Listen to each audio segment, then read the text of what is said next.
warahmatullahi wabarakatuh. Dan selamat sejahtera. Bertemu lagi saya Zaza. Kali ini sedang Zaza mencampur selera bubur nasi special ni. Terpandanglah telurnya beku.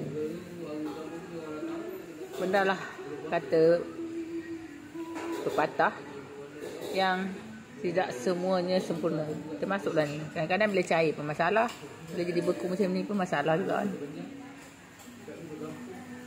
Bila telur menjadi beku.